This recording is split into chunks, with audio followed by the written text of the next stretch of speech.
మాజీ ఎంపీ హర్ష కుమార్ సోనియా గాంధీకి ఒక లేఖ రాశారు. పాస్టర్ ప్రవీణ్ పగడాల మృతికి సంబంధించి ఇదంతా కూడా హత్య అంటూ కూడా లేఖలో ఆయన పేర్కొన్నారు. దీనికి సోనియా గాంధీ ఆరా తీశారు, రిప్లై కూడా ఇచ్చినట్లు కూడా తెలుస్తుంది.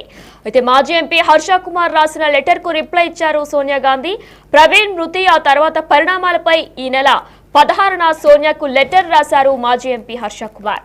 హర్ష కుమార్ లెటర్ కు రిప్లై పంపారు సోనియా గాంధీ. ప్రవీణ్ మృతిపై హర్ష కుమార్ లేవనెత్తిన అంశాలను నోట్ చేసుకున్నట్టు కూడా వెల్లడించారు సోనియా గాంధీ. అయితే మార్చి 24న పాస్టర్ ప్రవీణ్ పగడాల మృతి చెందారు. దీనికి సంబంధించి గత వారం రోజుల క్రితమే ఇదంతా యాక్సిడెంట్ అంటూ కూడా పోలీసులు పోస్ట్ మార్టం రిపోర్టు అలానే సీసీటీవీ కెమెరా రికార్డును కూడా మీడియా ఎదుట ప్రవేశపెట్టారు. అయినా సరే ఇవన్నీ అవాస్తవాలు, ఖచ్చితంగా ఇది హత్య అంటూ కూడా మాజీ ఎంపీ హర్ష కుమార్ దీనికి సంబంధించి న్యూస్లు ఎప్పటికప్పుడు నిలుస్తూనే ఉన్నారు. ఈ నేపథ్యంలోనే మరొకసారి సోనియా గాంధీకి కూడా ఏప్రిల్ 16న పాస్టర్ ప్రవీణ్ పగడాలకు సంబంధించి మృతికి సంబంధించి లెటర్ రాశారు సోనియా గాంధీకి.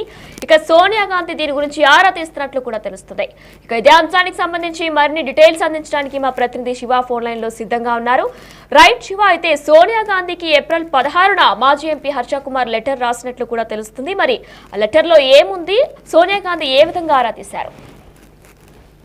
రైట్ వినయన, తెలంగాణ చివరి వారంలో పాస్టర్ ప్రవీణ్ ప్రగడాల అనుమానాస్పద మృతి తెలుగు రాష్ట్రాల్లోనే కాదు దేశంలో కూడా మారింది. దానికి సంబంధించి 16వ తేదీన మాజీ ఎంపీ ఏప్రిల్ 16వ తేదీన సోనియా గాంధీకి హర్ష కుమార్ లేఖ రాశారు. ఆ లేఖకు స్పందిస్తూ సోనియా గాంధీ కూడా ప్రతిగా ఈ రోజు హర్ష కుమార్ కు లేఖ రాశారు. అయితే ప్రవీణ్ మృతి ఆ తర్వాత పరిణామాలపై ఆయన రాసిన లేఖకు హర్ష కుమార్ లెటర్ కు సోనియా రిప్లై ఇచ్చారు. ప్రవీణ్ మృతిపై హర్ష కుమార్ లేవనెత్తిన అంశాలను నోట్ చేసుకున్నట్లు కూడా సోనియా గాంధీ వెల్లడించారు. అంటే ద్విచక్ర వాహనంపై వెళుతూ మద్యం సేవించి చనిపోయాడు అనేది ప్రధానంగా పోలీసుల దర్యాప్తు తేలింది. సీసీ ఫుటేజ్ ఆధారంగా కానీ ఆయన వెళ్తూ రోడ్లపై పడిన వీడియోస్ కొన్ని సోషల్ మీడియాలో వైరల్ అవుతున్నాయి. దానికి సంబంధించి ప్రధానంగా పోలీసులు అయితే డ్రింక్ చేయడం వల్ల యాక్సిడెంట్ జరిగిందా అనేది కోణంలో కూడా ప్రధానంగా వారు చెప్తున్నారు. కానీ హత్య అనేది ప్రధానంగా క్రైస్తవ సంఘాలకు సంబంధించి కానీ ఇటు హర్ష కుమార్ కూడా ప్రధానంగా కొన్ని ఆరోపణలు చేస్తున్నారు. దానికి సంబంధించి సోనియా గాంధీకి లేఖ రాశారు. దానికి సంబంధించి ఇప్పుడు ఆవిడ సోనియా గాంధీ కూడా ప్రధానంగా రిప్లై ఇస్తూ అన్ని కూడా ఏదైతే హర్ష కుమార్ ఎవరైతే అంశాలు ఏదైతే ఉన్నాయో అవన్నీ కూడా నోట్ చేసుకున్నట్లు సోనియా గాంధీ అయితే రిప్లై లెటర్ లో వెల్లడించినట్టుగా కూడా లేఖను బట్టి మనకు అర్థమవుతుంది. ఈ క్రమంలో ప్రవీణ్ పగడాల మృతికి సంబంధించి హర్ష కుమార్ చేసిన వ్యాఖ్యల నేపథ్యంలో అతనిపై ఇటు పోలీసులు కొన్ని సెక్షన్ల కింద కేసులు కూడా నమోదు చేశారు. అంటే అతిగా నోరుదారి మాట్లాడిన నేపథ్యంలో హర్ష కుమార్ పై పోలీసులు బిఎన్ఎస్ యాక్ట్ 196, 197 సెక్షన్ల కింద కూడా కేసులు నమోదు చేశారు. ఆధారాలతో విచారణకు హాజరు కావాలని కూడా గతంలో హర్ష కుమార్ కు నోటీసులు కూడా జారీ చేశారు. అయితే వాళ్ళు అంటే శృతి మించి వ్యవహరిస్తున్నారు, అనవసరంగా వ్యాఖ్యలు చేస్తున్నారు అనేది హర్ష కుమార్ పోలీసులు కూడా మాకు ఆగ్రహం వ్యక్తం చేశారు.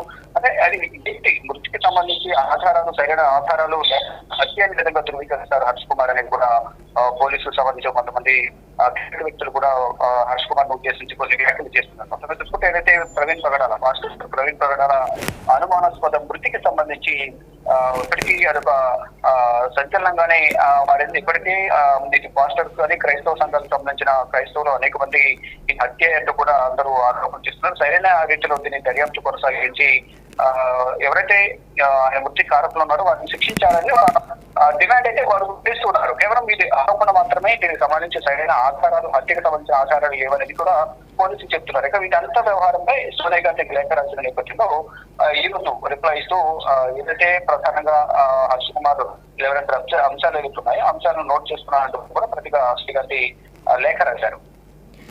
శివ, మరి ఇటు క్రైస్తవ సంఘాలు నేతలు అలానే మాజీ ఎంపీ హర్ష కుమార్ కూడా డిమాండ్ చేస్తున్నారు మరొకసారి పోస్ట్ మార్టం నిర్వహించాలి అంటూ కూడా. మరి ఇప్పుడు సోనియా గాంధీ కూడా ఆరా తీయడంతో మరొకసారి పోస్ట్ మార్టం నివేదికని మరొకసారి పోస్ట్ మార్టం ని ప్రారంభించొచ్చా, అంటే చేయొచ్చా మరొకసారి?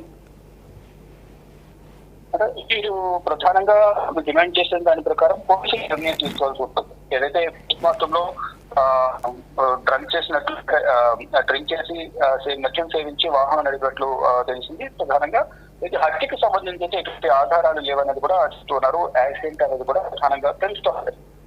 మళ్ళా రీపోస్ట్ మార్టం చేస్తారా లేదా అనేది కూడా పోలీసు యంత్రాంగం కానీ ఇటు హోంశాఖ నిర్ణయం తీసుకోవాల్సి ఉంటుంది, రాష్ట్ర ప్రభుత్వం నిర్ణయం తీసుకోవాల్సి ఉంటుంది. అంటే ఉన్న సీసీ ఫుటేజ్ ఆధారంగా హైదరాబాద్ నుంచి సందర్భంలో రామవరపేట రింగ్ రోడ్ దగ్గర కానీ ఇతర ప్రాంతాల్లో రోడ్డుపై పడిపోవడం, ఆయన రోడ్డుపై పడిపోయిన దృశ్యాలు సోషల్ మీడియాలో ఎక్కువ వైరల్ అయ్యాయి. అప్పటి వరకు కూడా ఇది హత్య అని అందరూ కూడా భావించారు. తర్వాత ఎప్పుడైతే ఆ వీడియోస్ అన్ని బయటకు వచ్చాయో అది కొంత ఇది యాక్సిడెంట్ గానే కొంతమంది భావించారు. కానీ ఇది హత్య అంటూ కూడా మళ్ళీ దీన్ని తెర మీద తీసుకొస్తూ పోస్ట్మార్టం నిర్వహించాలని ఒక ప్రధాన డిమాండ్ అయితే వినిపిస్తుంది. మరి ప్రధానంగా ప్రభుత్వం కానీ ఇటు అధికార యంత్రాంగం ఇటు పోలీసు యంత్రాంగం ఇటువంటి నిర్ణయం తీసుకుంటుంది అనేది కూడా వేచి చూడాల్సి ఉంది. Vinayaka. Right Shiva, thank you.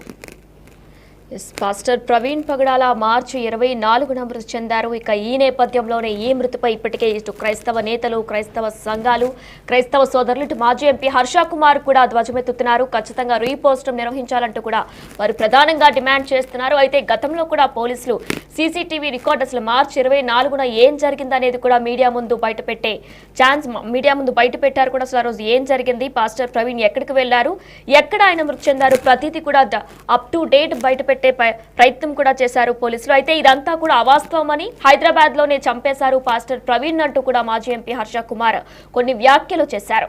మరి ఈ వ్యాఖ్యలకు గాను ఈ నెల ఏప్రిల్ 16న సోనియా గాంధీకి ఒక లేఖ రాశారు. పాస్టర్ ప్రవీణ్ పగడాల మృతికి సంబంధించి మాజీ ఎంపీ హర్ష కుమార్ ఒక లేఖ రాశారు. అయితే ఆ లేఖకి ఆరా తీస్తున్నట్లు కూడా తెలుస్తుంది సోనియా గాంధీ. మరి ఏం జరగబోతుంది, నిజంగానే రీపోస్ట్ మార్టం నిర్వహిస్తారా లేదా అనేది కూడా తెలియాల్సి ఉంది.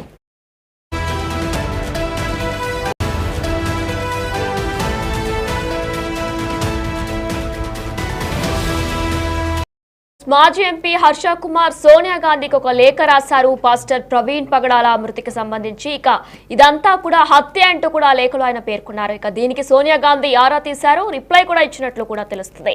అయితే మాజీ ఎంపీ హర్ష కుమార్ రాసిన లెటర్ కు రిప్లై ఇచ్చారు సోనియా గాంధీ. ప్రవీణ్ మృతి ఆ తర్వాత పరిణామాలపై ఈ నెల 16న సోనియాకు లెటర్ రాశారు మాజీ ఎంపీ హర్ష కుమార్. ఇక హర్ష కుమార్ లెటర్ కు రిప్లై పంపారు సోనియా గాంధీ. ప్రవీణ్ మృతిపై హర్ష కుమార్ లేవనెత్తిన అంశాలను నోట్ చేసుకున్నట్టు కూడా వెల్లడించారు సోనియా గాంధీ. అయితే మార్చి 24న పాస్టర్ ప్రవీణ్ పగడాల మృతి చెందారు. దీనికి సంబంధించి గత వారం రోజుల క్రితమే ఇదంతా యాక్సిడెంట్ అంటూ కూడా పోలీసులు పోస్ట్ మార్టం రిపోర్టు, అలానే సీసీటీవీ కెమెరా రికార్డును కూడా మీడియా ఎదుట ప్రవేశపెట్టారు. అయినా సరే ఇవన్నీ అవాస్తవాలు, ఖచ్చితంగా ఇది హత్య అంటూ కూడా మాజీ ఎంపీ హర్ష కుమార్ దీనికి సంబంధించి న్యూస్లు ఎప్పటికప్పుడు నిలుస్తూనే ఉన్నారు. ఇక ఈ నేపథ్యంలోనే మరొకసారి సోనియా గాంధీకి కూడా ఏప్రిల్ 16న పాస్టర్ ప్రవీణ్ పగడాలకు సంబంధించి మృతికి సంబంధించి లెటర్ రాశారు సోనియా గాంధీకి. ఇక సోనియా గాంధీ దీని గురించి ఆరా తీస్తున్నట్లు కూడా తెలుస్తుంది. ఇక ఇదే అంశానికి సంబంధించి మరిన్ని డీటెయిల్స్ అందించడానికి మా ప్రతినిధి శివ ఫోన్ లైన్ లో సిద్ధంగా ఉన్నారు. రైట్ శివ, అయితే సోనియా గాంధీకి ఏప్రిల్ 16న మాజీ ఎంపీ హర్ష కుమార్ లెటర్ రాసినట్లు కూడా తెలుస్తుంది. మరి ఆ లెటర్ లో ఏముంది, సోనియా గాంధీ ఏ విధంగా ఆరా తీశారు? రైట్ వినయన, చివరి వారంలో పాస్టర్ ప్రవీణ్ పగడాల అనుమానాస్పద మృతి తెలుగు రాష్ట్రాల్లోనే కాదు దేశంలో కూడా మారింది. దానికి సంబంధించి 16వ తేదీన మాజీ ఎంపీ ఏప్రిల్ 16వ తేదీన సోనియా గాంధీకి హర్ష కుమార్ లేఖ రాశారు. ఆ లేఖకు స్పందిస్తూ సోనియా గాంధీ కూడా ప్రతిగా ఈ రోజు హర్ష కుమార్ కు లేఖ రాశారు. అయితే ప్రవీణ్ మృతి ఆ తర్వాత పరిణామాలపై ఆయన రాసిన లేఖకు హర్ష కుమార్ లెటర్ కు సోనియా రిప్లై ఇచ్చారు. ప్రవీణ్ మృతిపై హర్ష కుమార్ లేఖిన అంశాలను నోట్ చేసుకున్నట్టు కూడా సోనియా గాంధీ వెల్లడించారు. అంటే ద్విచక్ర వాహనంపై వెళుతూ మద్యం సేవించి చనిపోయాడు అనేది ప్రధానంగా పోలీసుల దర్యాప్తు తేలింది. సీసీ ఫుటేజ్ ఆధారంగా కానీ ఆయన వెళ్తూ రోడ్లపై పడిన వీడియోస్ కొన్ని సోషల్ మీడియాలో వైరల్ అవుతున్నాయి. దానికి సంబంధించి ప్రధానంగా పోలీసులు అయితే